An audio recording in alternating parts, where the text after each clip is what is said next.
大家好，今天是美国东部时间11月11号，星期二，欢迎收看时事金扫描，我是金然。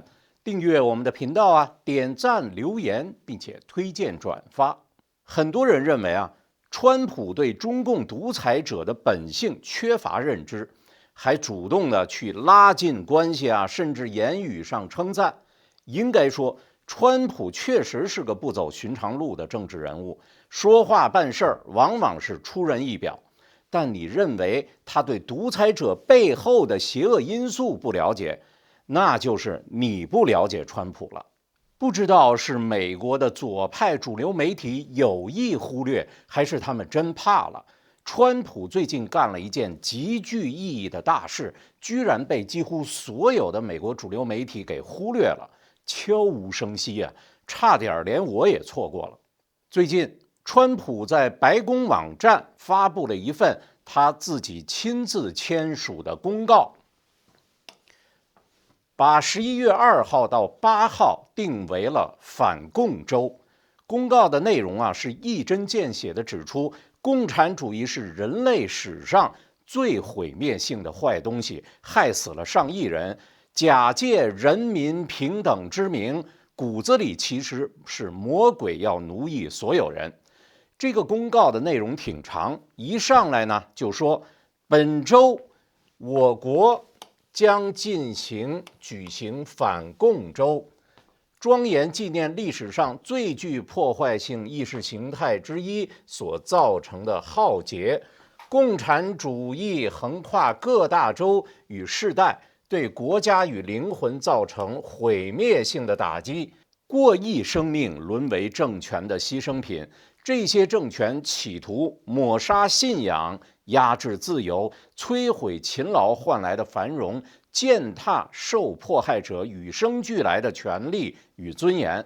当我们缅怀这些亡魂时，要更重申国家的誓言，也就是坚决抵制共产主义，捍卫自由与人性尊严的崇高事业，并再次宣告，任何政体都无法取代自由人民的意志与良知。就冲上面的这些文字我觉得川普对共产主义的认识高度已经远远超过了大多数生活在共产主义意识形态下的中国人，也比很多一直在中共威胁之下的台湾民众更加清醒。看了这个公告不知道那位要和中共携手并肩的台湾某党的新主席会不会自惭形秽。不要以为川普只是个商人川普和中共打交道，知道对方是个什么东西。最近纽约市发生的这个事件更让川普是感同身受。在公告中，川普写道，如今新声音重拾旧谎言，披着社会正义和民主社会主义的语言外衣，其本质却未曾改变。放弃自由，将信任托付给政府权力，用繁荣的承诺换取控制的虚幻慰藉。美国拒绝这种邪恶的教条。川普的这篇反共周公告我觉得是川普所有的公告中最具意识形态价值，也是对美国及世界最具深远意义的宏文。也许美国人现在还不理解，甚至把它忽略掉，但在未来人们会懂得并赞叹。美苏冷战虽然结束30多年了，似乎民主政体是赢了，但共产党的意识形态不过是换了身衣服，摇身一变。那么在中国呢，是披上了具有中国特色的社会主义，或者这个代表那个思想的画皮，是继续害人。而在美国等西方国家呢，则是披着社会正义和民主社会主义等等形形色色的左派华丽外衣，居然也渐渐是爬到了舞台的中心，用更多的福利所谓的免费的招牌，让更多人把个人的选择和信任都交给政府来控制。而美国反共州的最佳注脚就是纽约新市长马姆达尼的免费公车的闹剧。他上台刚过1周啊，就彻底的翻车了。1周多前，这位民主党极左派新星在纽约市长竞选的时候宣布说，我当选的话，公共汽车和地铁全免费，让那些整天做梦天下一定有免费午餐的左派支持者们都给听嗨了。投票率是爆表，马姆达尼赢了。于是呢，纽约市这个美国最大的城市迎来了一个民主社会主义的市长。那么结果呢？现在川普还没对这个马姆达尼动手呢，结果首先给他一个嘴巴的，居然是同为民主党，并且和马姆达尼是站在同一阵线的纽约州的女州长霍楚。昨天纽约的天气是突然变冷，而这位州长霍楚亲手泼出的一盆冷水，是把众多的纽约左派小粉红们都淋傻了。霍楚啊，清楚地表示说，我没办法从纽约市交通系统里面抽钱， MTA 纽约大都会运输署的这个运行全靠公车地铁票价撑着呢，所以免费不可能。看来啊，是太多的纽约人在不停地问他免费公车的事儿，已经烦的这位州长直接就说这事儿咱就到此为止吧。I'm from Buffalo. We don't put up with a lot of crap. So I just want to set the stage that, you know, you look at the history of people who've run multi-million-dollar ad campaigns to try and get me to change my position. I don't change my position. So I just want to put it out there. I respect people's opinions. I respect the proper place to convey them. And so I've said to people, I hear you. And that was important. But also, there's a time and place. And so that's all on that. No. 这就是现实，也是纽约人对共产党骗人把戏太无知所得到的结果。不要忘了，马姆达尼是刚上台，更可怕的连锁后果还没来呢。但很多纽约人已经开始后悔了，网上吐槽一片啊，说霍楚说不批马姆达尼的那个600万纽约人免费公车，就算没了吗？有人说，以为是乌托邦，结果呢是张空头支票。还有人想起来说马姆达尼不是说如果没钱的话会去多收富人税吗？选举前，马姆达尼提出对年收入超过了100万美元的纽约人加征2%的个人所得税，企业税也会上调。这样呢，他认为就有钱支持这个免费公车，等他许多给纽约懒汉们的那些承诺。现在为他背书，但至少还是有点管理常识的纽约州州长霍楚，连这条路都给他堵死了。霍楚在公开的场合已经明确表示了，说他不打算提高纽约人的个人所得税，包括对高收入者的税率。这下免费的梦想是真碎了。有人看到这幕闹剧之后啊，就告诉某些很无知的纽约人一个真相：当初委内瑞拉的社会主义总统查韦兹就是许诺给他的民众说免费的油气补贴食品，结果呢，刚这么一搞，马上可怕的通货膨胀就来了，物价倒是硬往下调，但货架上是空空如也，没东西可买。纽约人感叹啊，说以为投票是换天堂，刚做了1个星期的好梦，醒来发现，这还真是个梦。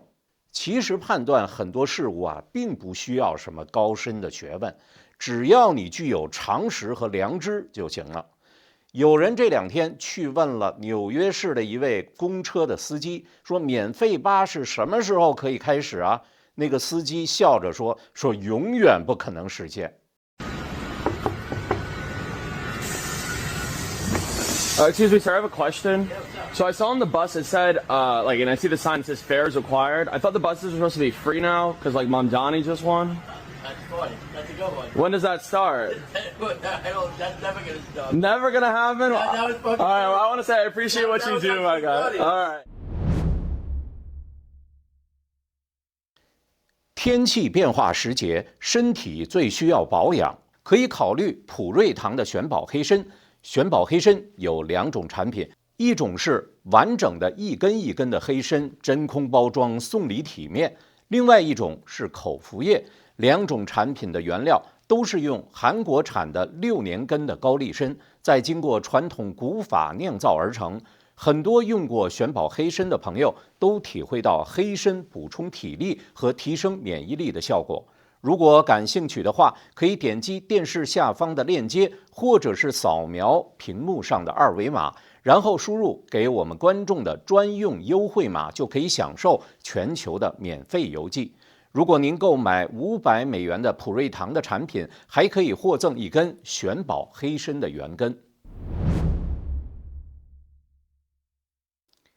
如果说马姆达尼虽然当上纽约市长，因为美国是资本主义国家，还有川普等等能制约他，但一旦共产主义者真的拿下了天下，那么等着人们的可就不只是免费美梦的破碎了，而是噩梦的真正开始。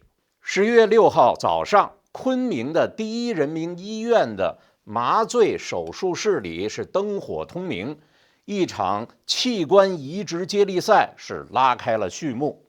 从器官获取到移植的匹配、运输、保存，全程16个小时内搞定了31台器官的移植手术。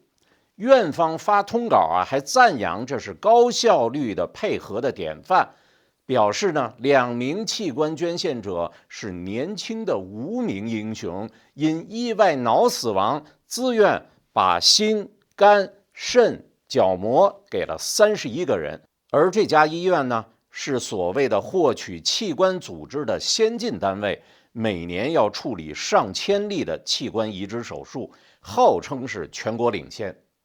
但国际医学专家却质疑说，等候时间短的诡异，平均1-2个月甚至几个小时就能配型成功，而西方国家一般是要等到5到10年之久。昆明第一人民医院的这31台器官移植手术听起来像是很了不起的医学奇迹，但细思极恐。为什么这2名年轻人同时间脑死亡，而正好有31个人等在那儿，还是在等不同的器官，血型等的还都能匹配，巧到这种程度？中国网民就问说，既然是英雄，你们敢不敢公开捐献者的资讯啊？为什么救人的英雄需要无名呢？是怕查到点什么吗？中国器官的移植量全球领先。2024年仅仅是中共官方公布的数据就超2万例，但等待的名单长达30万，供需比是1比15。昆明的这波操作怎么看怎么像是工厂流水线，进货、加工、匹配、管理是全套服务。难怪有网友就讽刺到说，这不是捐献这是原材料供应链正在此时，一个令很多家长感到恐惧的事儿被揭了出来。最近，器官捐献宣传已经开始进入中国的小学了，孩子被洗脑要做小小捐献大使。注意看这张学校的调查名单上书中华人民共和国预防性健康检查用表、学生健康检查表。其中还专门列了什么心、肺、肝、脾的器官列表，还有视频显示江西的一所学校的老师居然带领还未成年的学生宣誓捐献器官。我愿意成为1名器官捐献志愿者，弘扬人道，彰显博爱，崇尚贡献，践行志愿精神，传播捐献理念，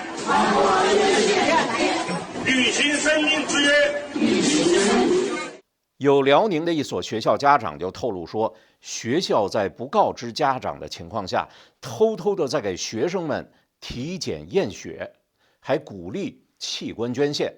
而了解中共内情的人啊，就透露说，学校为了避免意外负责啊，现在呢都是能省一事就省一事。如果你发现这个学校居然背着家长敢做这种事儿，那一定是上面给的不可抗拒的要求。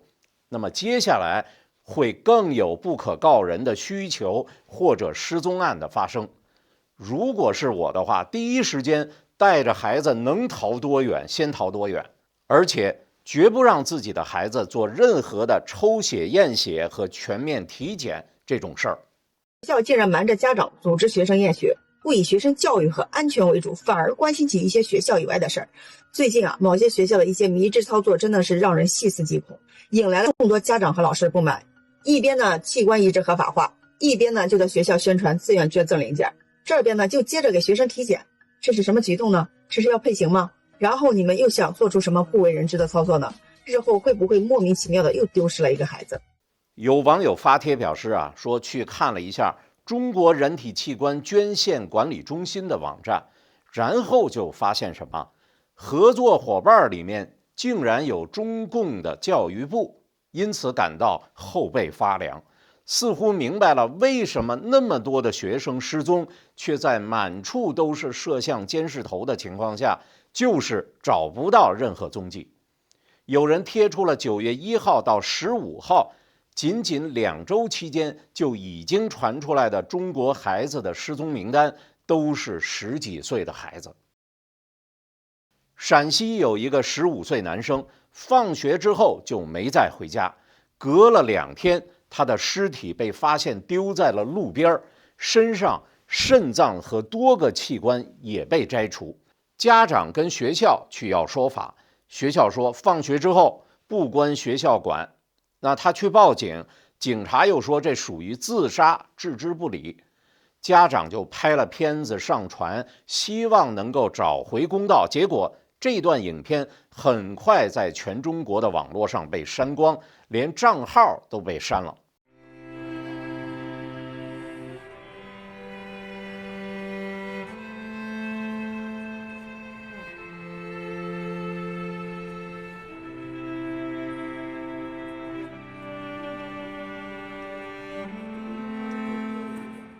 如今中共支持的这个国家层级的器官买卖，已经可以堂而皇之的大行其道了。一份今年2月1号起试行的天津市人体捐献器官获取收费标准的表格，那么让一条龙式的器官买卖像那种买瓜果蔬菜一般堂而皇之的展示出来。其中呢有写肝脏一个25万元，肾脏一个20万元，心脏是8万一个。另外呢，眼角膜最便宜的是1对1.2万元。而这个标准还是由什么天津市卫健委等6个部门制定的。活摘器官这个说法是2000年代初期法轮功学员首先揭露出来的。当时我记得可是被无数中国人骂耸人听闻、胡说八道的。多年过去了，联合国在2021年出了相关的报告，关注法轮功学员被中共系统的大规模活摘器官，估计人数有几万人受害，而且指出这些器官是直供中共高官和外国的买家。因为大多数中国人对此的无视，才造成了活摘器官在中国已经逐渐形成了一个庞大的由政府操控的黑市交易系统，被害者也已经是遍及了所有的中国民众。2025年，美国国会推出了制止强摘器官法案，法案中指出，每年有25000至5万的中国囚犯被摘取了器官，其中就包括什么？法轮功学员、维吾尔族人、藏人和基督徒。近年来，中国民间被活摘器官的现象也开始随处可见了，而最近出现的非常有名的，在网上本来已经垂垂老矣的3位在中国家喻户晓的顶级的艺人，突然在视频中出现返老还童，甚至像孩子一样欢蹦乱跳的怪事，也被外界质疑是否和移植了青少年器官有关。而广为人知的习近平和普京在天安门城楼上谈论活到150岁的欢愉场面，是否也是以无数的年轻生命作为某些人可以长生不老的恐怖牺牲呢？我的预测呢，本世纪呢，可能未来可以活到150岁。好了，这一次的时事金扫描就聊到这儿，需要您持续的支持啊！别忘了订阅我们的频道，支持我们，点赞、留言，并且推荐转发给其他人。如果愿意在资金上直接给我们支持，就更加感谢了。我们下期节目时间再见。